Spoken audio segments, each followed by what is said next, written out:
Coucou les amis, ravi de vous retrouver dans cette seconde vidéo, toujours portant sur l'exécution du contrat. Et cette fois, on a à la place de voir l'effet translatif du contrat dans les obligations de données.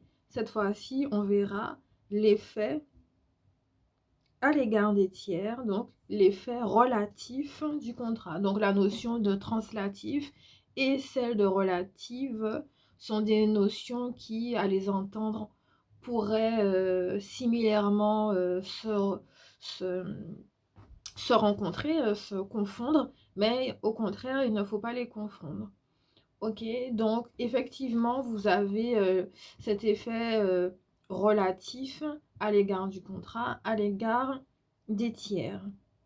Donc, précédemment à ce que j'ai dit, je disais que le grand principe, c'est la force exécutoire du contrat et qu'il y avait à ce principe des exceptions, qui étaient donc la modification ou la révision du contrat, et qu'elle ne pouvait pas se faire unilatéralement.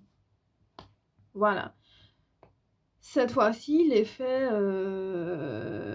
à l'égard des tiers, c'est que le contrat s'exécute, mais finalement, il crée des obligations au profit ou à la charge des tiers. Il faudrait reprendre l'exemple du crédit à la consommation, par exemple, que je vous avais donné avec la partie sur la novation, la subrogation et la délégation, un changement d'objet ou un changement de partie. C'est un petit peu la même chose. Donc en fait, ici, pour bien comprendre le mécanisme de l'effet à l'égard des tiers, du contrat à l'égard des tiers dans son exécution, c'est lorsque le contrat ne peut en principe créer d'obligation au profit ou à la charge des tiers. Néanmoins, là, le contrat en principe est opposable aux tiers. Il est donc important de distinguer ses effets relatifs et la question de l'opposabilité aux tiers. Ça tombe souvent parce que, en fait, on crée des obligations normalement à la charge des parties, mais là, vous allez voir que le tiers également va être impacté par le contrat principal. 5 minutes, je regarde juste quelque chose. Oui, c'est ça. Ok. Alors, en effet, l'article 1199 alinéa 1er prévoit que l'effet relatif au contrat est présumé, et ça signifie que les parties ne peuvent pas, en principe, créer d'obligations au profit d'un tiers, une créance ou une charge, c'est-à-dire une dette. La différence entre une créance et une dette, parce que bien souvent on se dit je suis endetté, j'ai une créance. Je dis juridiquement, ça ne veut pas dire grand-chose.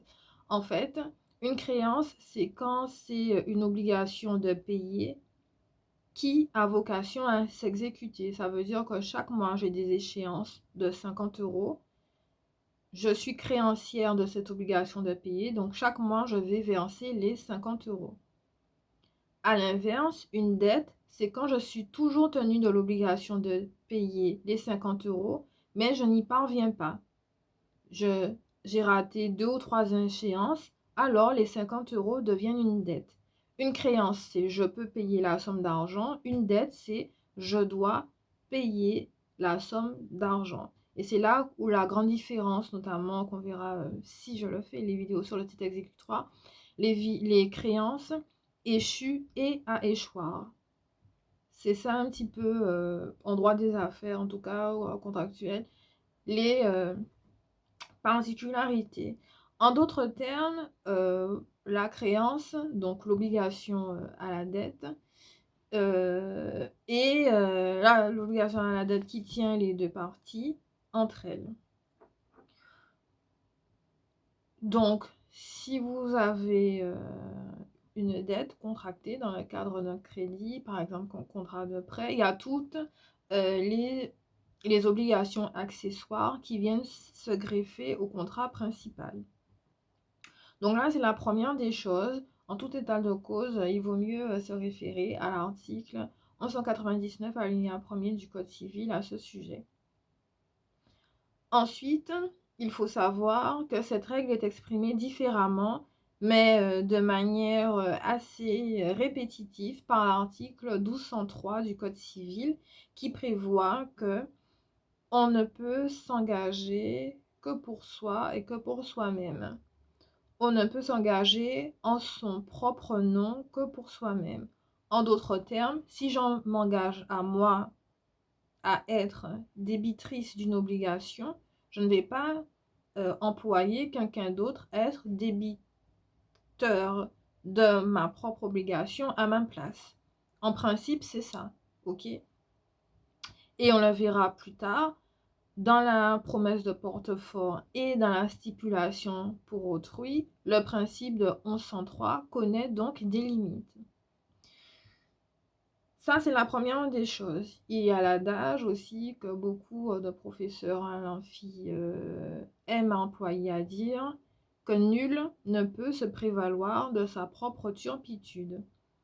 Si j'ai fait un acte, je m'engage à le respecter. Je ne vais pas accuser quelqu'un à ma place ou je ne vais pas demander à tort et à travers à quelqu'un d'autre de s'exécuter et que cette charge lui incombe alors que c'était mon propre fait.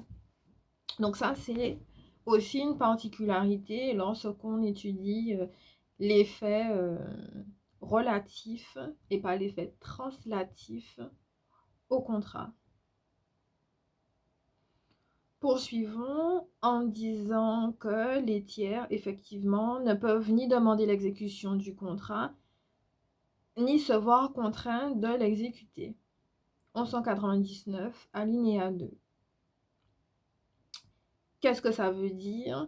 Ça veut dire que un tiers ne peut pas obliger non plus une partie, normalement, en principe, parce que c'est le principe. Les limites vont vraiment revoir tout. Normalement, un tiers ne peut pas dire vous avez contracté un contrat de prêt, donc du coup, je vais m'immiscer dans vos obligations principales. Je prends un exemple, c'est un petit peu mieux, plus parlant.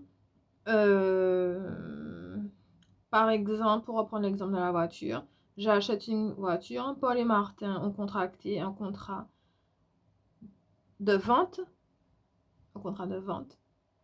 d'achat, pour acheter un objet, la voiture, mais ils ont également contracté un contrat de prêt pour les 5000 € pour pouvoir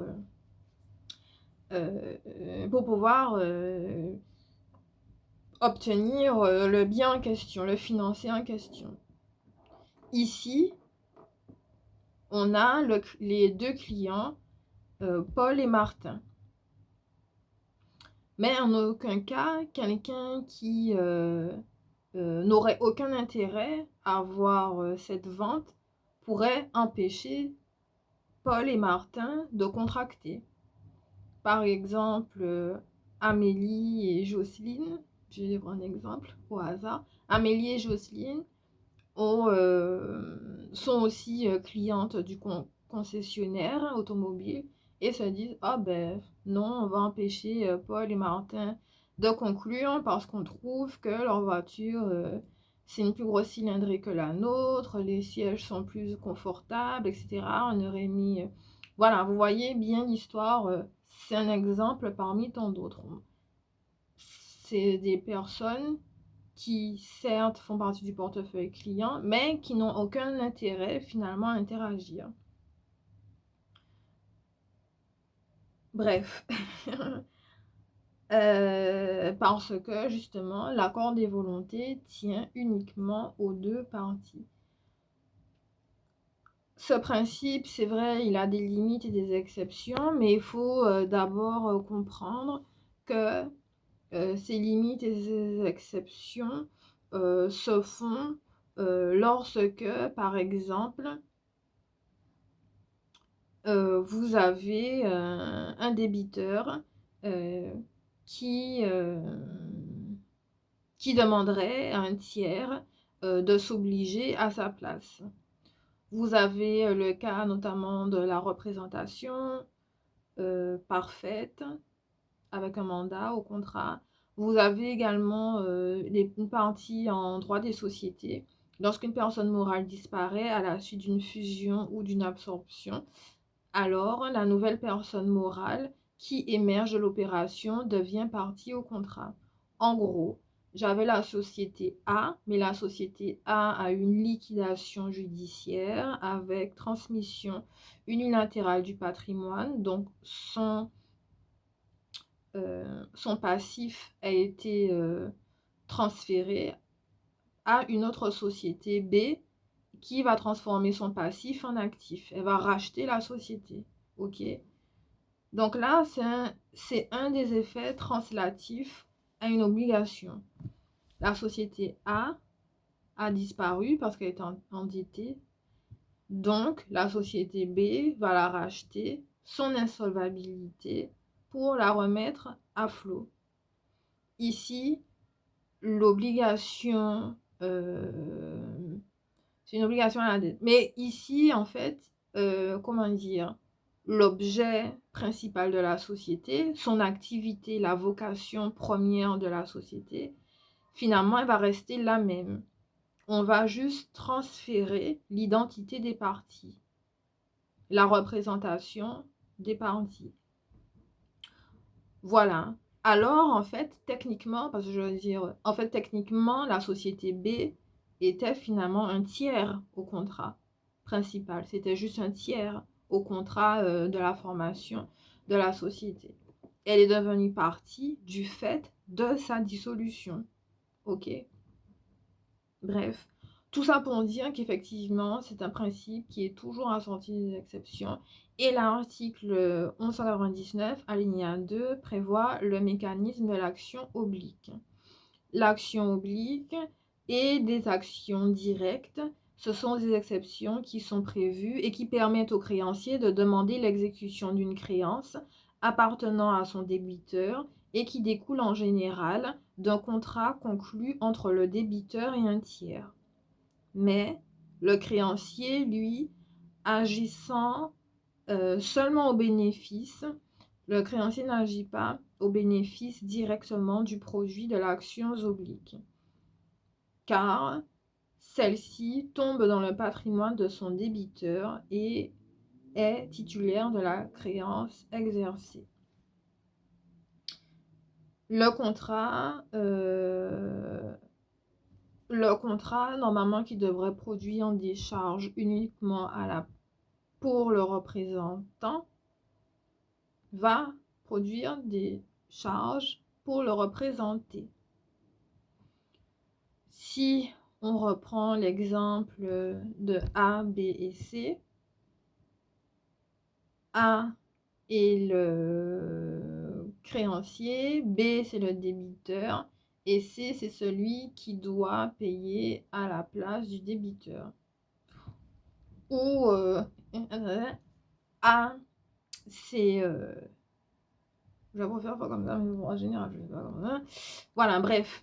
Et donc, du coup, là, vous avez C, le tiers,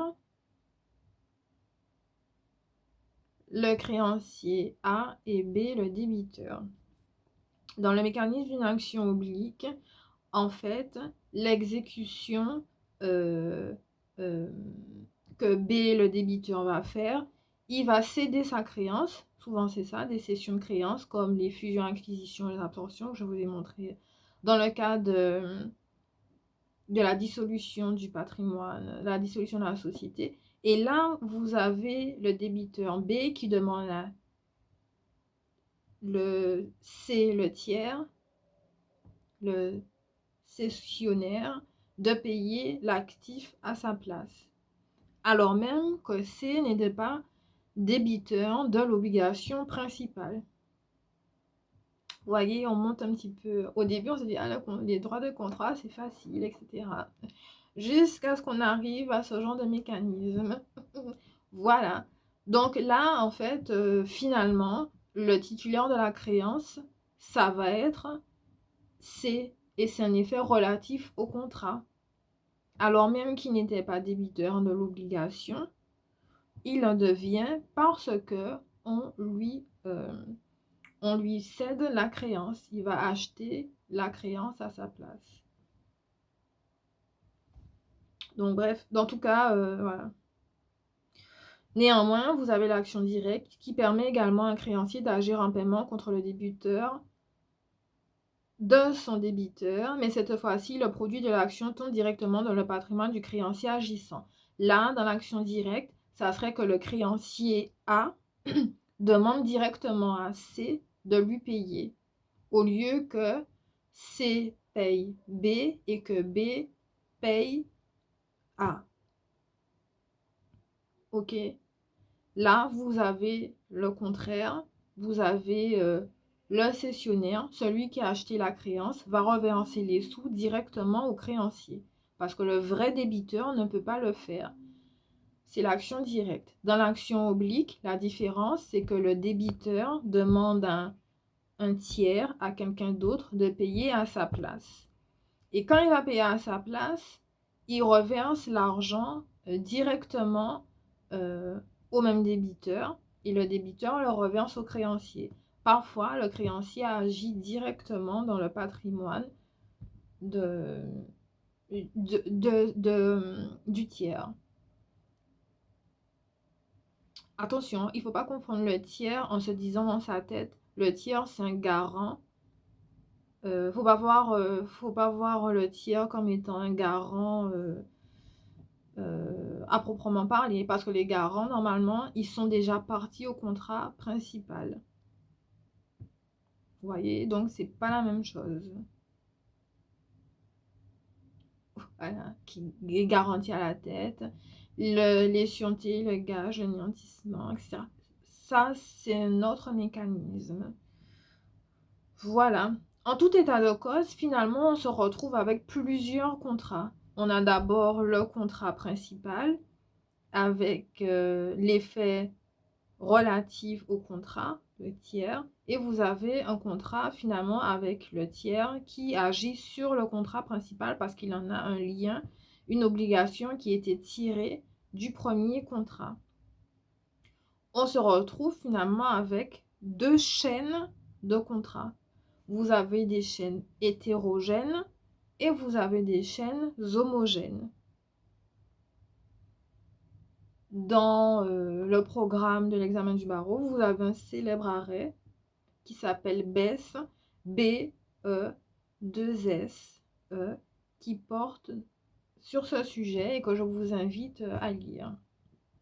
Normalement, il sera en story sur Instagram pour ceux que ça intéresse, mais de toute façon, c'est un arrêt fondateur en la matière qui porte justement sur les chaînes homogènes et hétérogènes du contrat lorsqu'on transfère la propriété et que un membre de cette chaîne peut agir contre un autre membre de cette chaîne sur un fondement contractuel alors même qu'il n'était pas lié au contrat contractuellement avec lui. Je dis successivement, on peut avoir à la chaîne 2 contrats de vente suivis d'un contrat de prêt. Par exemple, ça c'est une chaîne de contrats. On a 2 contrats plus un autre contrat et ils sont tous liés. C'est de cet esprit-là qui vous le voit et du coup, à chaque fois, on transmet une obligation à une autre, mais soit l'identité des parties ou soit l'identité du créancier sont un peu changeants.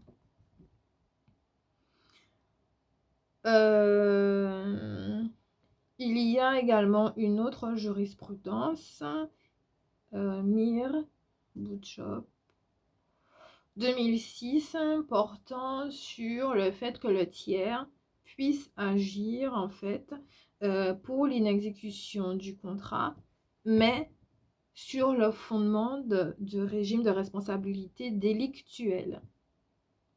Le régime de responsabilité délictuelle a déjà été vu, notamment avec les articles 1240 et suivants. C'est-à-dire que pour engager la responsabilité, il faut une faute, un dommage et un lien de causalité entre les deux. Ça va faire un préjudice réparable sur le fondement de cet article 1240.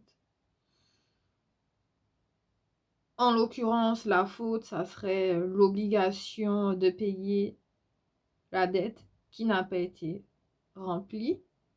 Le préjudice dommageable aurait été un préjudice matériel, c'est-à-dire que ça aurait créé une dette du passif et de l'insolvabilité. Et le lien de causalité entre les deux, il faudrait regarder justement le lien dommageable, c'est-à-dire entre l'auteur du dommage et la victime. Et pour ça, il faudrait se référer au contrat principal qui lie les deux parties.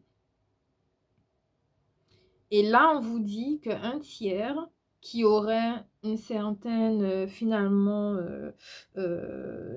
qui aurait finalement, du fait de l'inexécution du créancier, c'est-à-dire la victime, parce que le créancier c'est la victime, c'est lui qui n'a pas reçu les sous, et l'auteur du dommage, le débiteur, parce que c'est lui qui a causé le dommage matériel, le dommage financier, lui, il doit, le tiers, lui, du fait de l'inexécution, il peut du coup engager un fondement sur la responsabilité délictuelle parce qu'il n'a pas conclu le contrat. Il ne peut pas le faire, donc, logiquement, sur le fondement de la responsabilité contractuelle parce qu'il n'a pas contracté. A et B, ce sont des relations contractuelles, mais par contre, C envers A et B, ce sont des relations délictuelles. Jusqu'ici, en fait, c'est ça un petit peu le principe.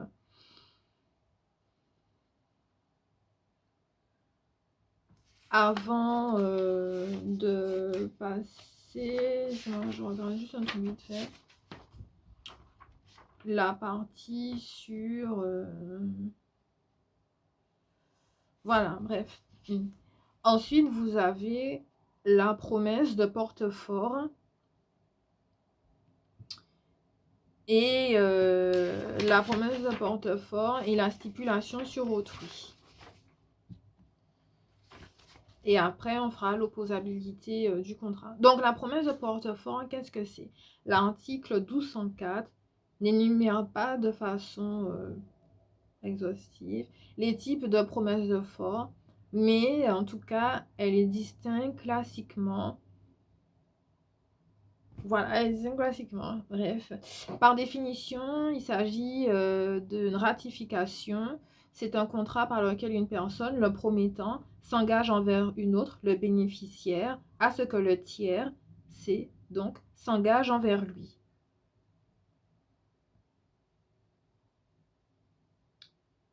Un engagement par un autonome, un contractant.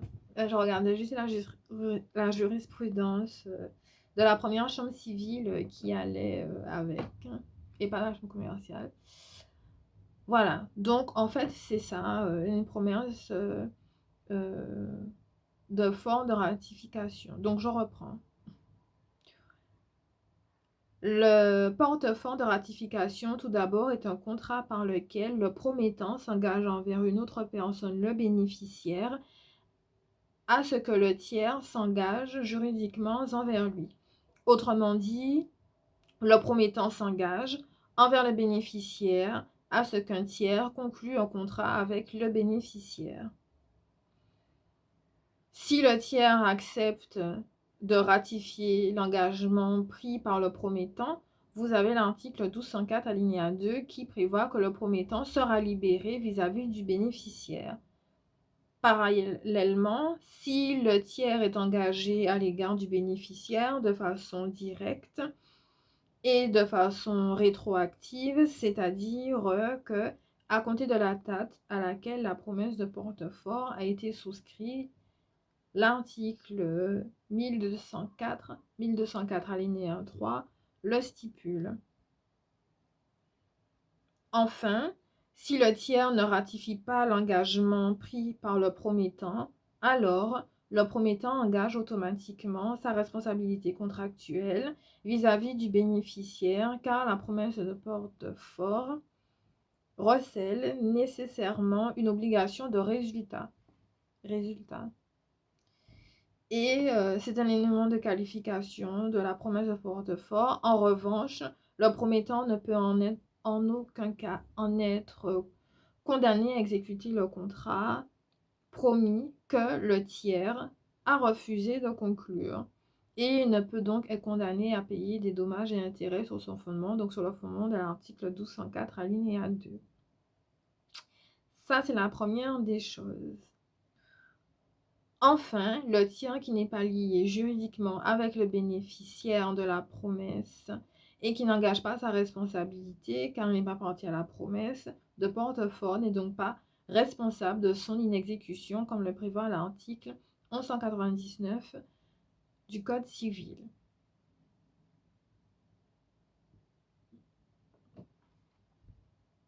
Vous avez une deuxième catégorie de promesses de porte-fort, c'est-à-dire à côté de la promesse de porte-fort de ratification, vous avez la promesse de porte-fort de conclusion.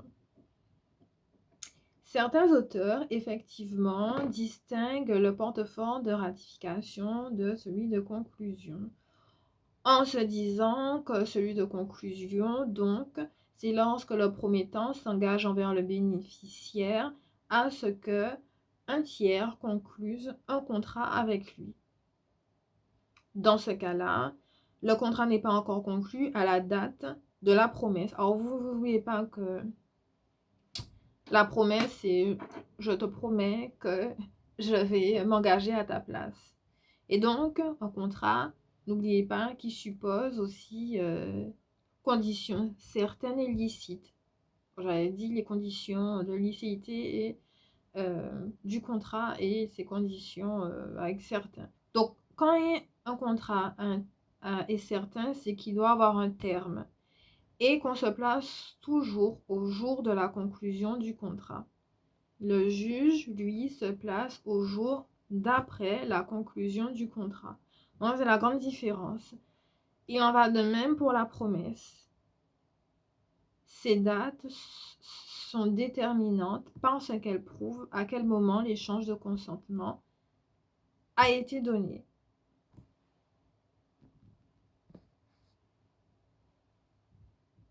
Voilà. Donc, je vais un petit peu accélérer la cadence, mais j'espère que vous, du coup, vous suivez quand même un petit peu. Et donc, du coup, voilà, c'est ça l'histoire. Donc, toujours, n'oubliez pas de vous mettre soit au jour de la date de la promesse, soit au jour de la date de la conclusion du contrat, pour savoir finalement à quel moment il va produire ses effets. Et en l'occurrence, là, l'effet à l'égard des tiers.